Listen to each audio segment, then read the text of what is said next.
नमस्कार दोस्तों, आप सबका स्वागत है मेरे चैनल पर ऋतु इंट्यूटिव टैरोट। आज हम प्रेडिक्शन करने वाले हैं कैप्रिकॉर्न मकर राशि वालों की लव प्रेडिक्शन। अगस्त के मंथ में क्या ऑरा रहेगा, आपके पार्टनर आपके बारे में क्या एनर्जीज रख रहे हैं, क्या इमोशंस रख रहे हैं, आज हम उसी के रिवील करने वाले हैं, प्रेडिक्शन करने वाले हैं। तो चलिए दोस्तों, कार्ड रीडिंग हम शुरू करते हैं। पहला जो कार्ड है 9 ऑफ सॉर्ड्स का है, तो मुझे ऐसा लगता है कैप्रिकॉर्न कैप्रिकॉर्न कैप्रिकॉर्न आप लोग बहुत ज़्यादा स्ट्रेस मानसिक तौर पे आंतरिक तौर पे ले रहे हैं इस पर्सन को लेके।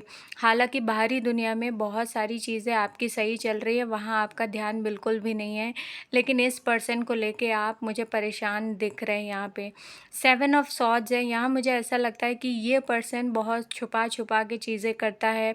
आपके लव वन भी हो सकते हैं, लवर्स भी हो सकते हैं, या वाइफ हस्बैंड भी हो सकते हैं। आप लोग अपनी स्टोरी लाइन के हिसाब से रेजोनेट कर लीजिएगा। तो ये पर्सन हर काम को छुपा छुपा के करता है, तो बहुत ज़्यादा आपको पसंद नहीं आता है। कभी कभार आपको ऐसे भी लगता है कि आप इस पर्सन को समझ नहीं पा रहे हैं, इस रिलेशनशिप को लीव करने का भी आपका मन करता है, लेकिन फिर किन्हीं वजहों से आप रुक जाते हैं।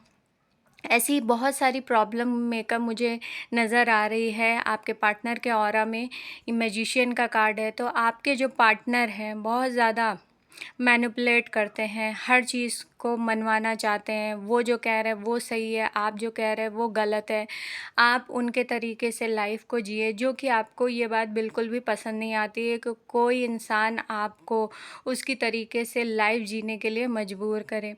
एम्परर का कार्ड है यहाँ पे, तो जो भी ये पर्सन है बहुत बॉसी है, बहुत ज़्यादा इंडिपेंडेंट होने के कारण कई लोगों में ऐसे बिहेवियर हो जाता है कि बहुत ज़्यादा बॉसीनेस आ जाती है कि घर में भी वो, ऑफिस में भी वो वैसे ही रहेंगे और घर में भी वो बॉसी नेचर दिखाते हैं, और फ्रेंड्स में भी बॉसी नेचर दिखाते हैं। तो ऐसा नहीं होता है, आपको समझना पड़ेगा कि कहाँ पे कैसे बिहेव करना है। घर में पोलाइट रहना है, और बाहर ऑफिस में है या काम पे है तो वहाँ बॉसी नेचर होना चाहिए। घर पे ऐसा नहीं चलता है, इसलिए काफ़ी रिश्ते ख़राब हो जाते हैं, चाहे आपके पार्टनर के हो, चाहे वाइफ के हो, लवर्स के हो, जहाँ के भी हो।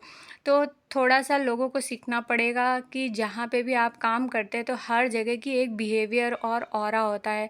मंदिर में आप जाते हैं तो आप पूरे कपड़े ही पहन के जाएंगे, अर्ध नंग होके तो नहीं जाएंगे। तो ये एक समझ जो होती है काफ़ी लोगों में मुझे नहीं दिखाई देती है। वैसे ही यहाँ पे भी है कि आपके पार्टनर वो जो ऑरा है उसी ऑरे से सभी को डील कर रहे हैं, जो कि आपको बिल्कुल भी पसंद नहीं आता है। बहुत ज़्यादा डोमिनेटिंग फील करेंगे, सफोकेटेड फील करेंगे अपने पार्टनर के साथ। 4 ऑफ सॉर्ड्स है यहाँ पे, आप चाह रहे हैं कि लॉन्ग टर्म के लिए थोड़ा सा आपको हीलिंग की ज़रूरत है। तो हीलिंग के लिए बहुत सारे प्रोसेस हैं, मेडिटेशन कर सकते हैं, स्पिरिचुअलिटी का रास्ता आपके लिए है, या भक्ति। अगर कुछ भी आपको समझ में नहीं आ रहा है तो थोड़ा बहुत भगवान का ध्यान करें, भक्ति करें, नॉर्मली पूजा भी कर सकते हैं, आप लोग जाप भी कर सकते हैं, क्योंकि आपकी मनोस्थिति के लिए बहुत ज़्यादा ज़रूरी है। क्योंकि कहीं ना कहीं आप बहुत ज़्यादा डिपेंडेंट हो गए इस पर्सन पे इमोशनली।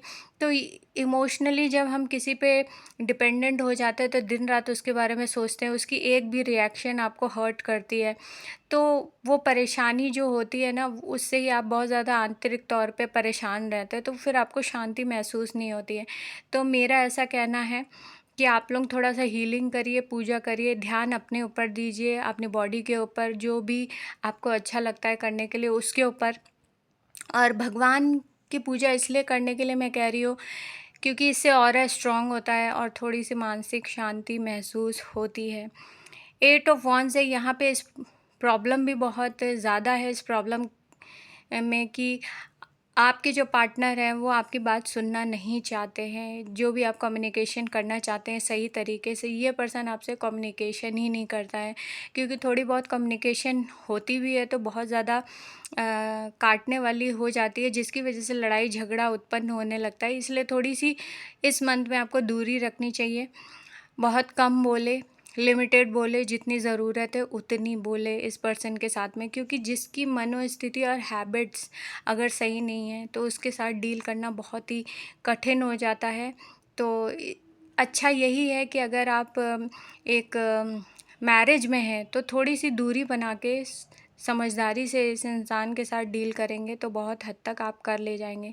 और अगर आप लवर्स हैं तो वहाँ पे ऑप्शंस होते हैं कि आप ठीक है, ये पर्सन आपको समझ में नहीं आ रहा है तो आप उसे लीव कर सकते हैं। तो बाकी बहुत स्ट्रॉन्ग पर्सनैलिटी से आप लोग डील कर रहे हैं और लव की डिमांड कर रहे हैं जो कि आपकी पूर्ति नहीं हो पा रही है इमोशनली। तो सैड मत होइए। आप दो ही रास्ते आपके पास बचते हैं, या फिर इस इंसान को आप चेंज कर ले या खुद को चेंज कर ले, आगे बढ़ा ले। तो मुझे ऐसा लगता है सेकंड ऑप्शन आपके लिए ज़्यादा अच्छा है कि अपने आप को चेंज करते हुए आगे बढ़ें। दूसरों को चेंज करना बहुत हद तक हमारे हाथ में नहीं होता है। समझदारी से आगे चलेंगे तो आप एटलीस्ट, बहुत कुछ आपके लाइफ में ना हो लेकिन मानसिक शांति अ, रहेगी आपके लाइफ में, क्योंकि बहुत सारे जो लोग हैं मानसिक प्रॉब्लम से जूझ रहे हैं, बहुत लव कंडीशन को लेके भी, फाइनेंस और बहुत सारे ऐसे सब्जेक्ट भी हैं, लेकिन लव को लेके बहुत ज़्यादा लोग परेशान रहते हैं। तो पहली बात तो डिपेंडेंट होना छोड़ दीजिए अपने लव के ऊपर। जहाँ आप इंडिपेंडेंट हो जाते हैं, और भक्ति में भी आपको यही सिखाया जाता है कि आप इंडिपेंडेंट हो जाइए इमोशनली जब आप इंडिपेंडेंट होंगे तो आपको फ़र्क पड़ना बंद हो जाता है। जब आपको फ़र्क पड़ना बंद हो जाता है तब आपकी एक नई ज़िंदगी शुरू होती है, आंतरिक ज़िंदगी होती है जिसमें आप खुश रह सकते हैं और ऊपरी तौर पे किसी को पता भी नहीं लगता कि आप खुश हैं।